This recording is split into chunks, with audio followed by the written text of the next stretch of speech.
Donald Trump continues to escalate and ramp up his immigration practices and crackdown despite its deep unpopularity with the American people. His claim that the only people impacted would be the so-called worst of the worst has been exposed as a flagrant lie over and over again, with the parents of veterans, daycare workers, U.S. citizens, grandmas, all caught up in this mess of Donald Trump's mass deportation strategy. Our friend Jacob Soboroff sat down with one of those people, the college student whose story we brought you earlier in the week, Annie Lucia Lopez Beloza, on her experience of being taken into ICE custody and deported to Honduras, a country that she has not been to or lived in since she was 7 years old. Take a look. When I got here, my immediately instinct told me to call my parents. And thank God I was able to and let them know, Mom,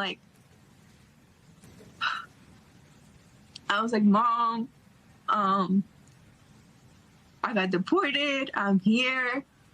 And she was like, it's okay. It's okay.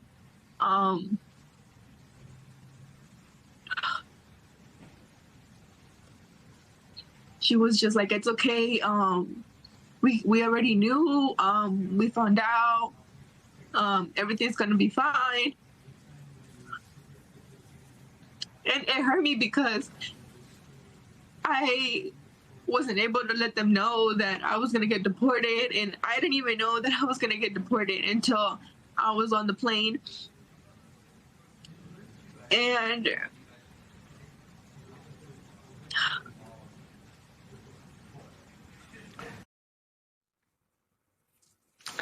my friend and colleague, MS Now senior political and national correspondent Jacob Soboroff is here with us. Also joining us, host of Fast Politics, New York Times contributing opinion writer, political analyst Molly Jong-Fast is here too. Jacob, I want to play one more piece of your extraordinary interview about what she wants Donald Trump to know. What's it like for you to hear people like you described in that way, as being the worst of the worst, as being a criminal? I mean, people are always going to talk, say their opinion, but they don't know what we go through. For example, like many people like me, many undocumented people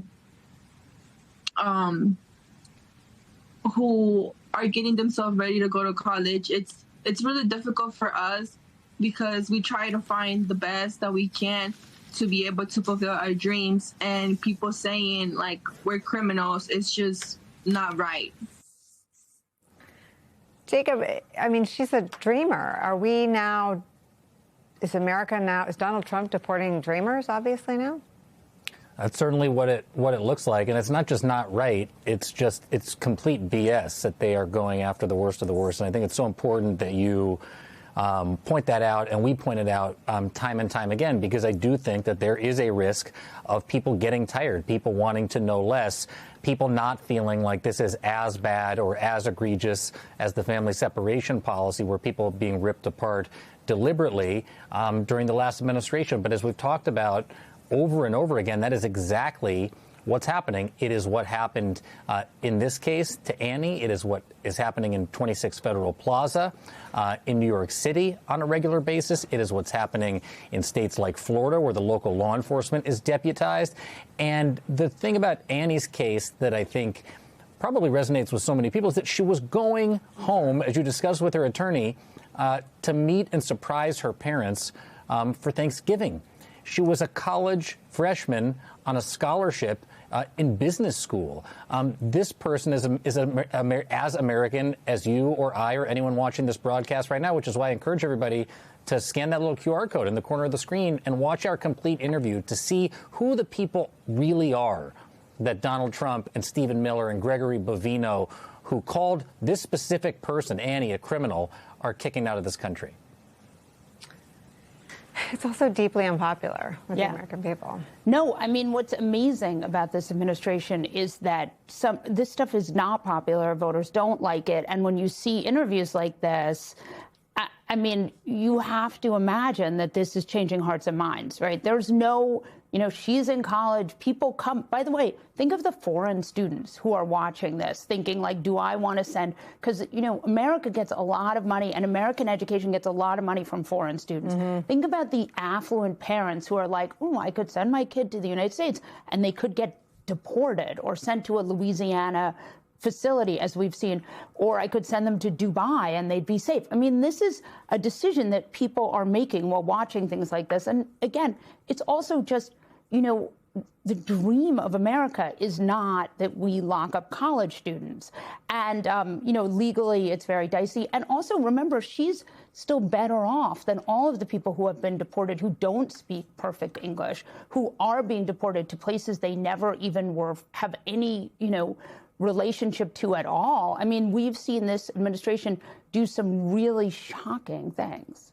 I want to play some more of what she said about how she wants this to end. What are your hopes for the future? My hopes for the future is to first see my family, be able to hug them, and also be able to finish my college. And from there, since I don't know, be able to open up a business, which it was my dream, and try to live a better life. I mean, she still has hopes and she still has dreams, but she has been separated from her family, Jacob. This is family separation.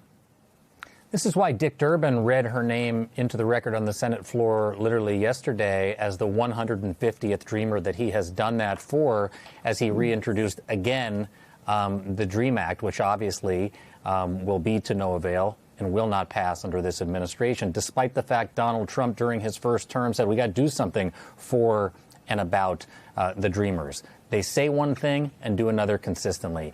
And when Jonathan White from the Department of Health and Human Services during the first term, during family separation, said harm to children was the point, this is what Stephen Miller wants. This is what Stephen Miller has intended for the government to do, and he is continuing to carry it out. And just like Molly said, we just have to keep telling these stories every single day.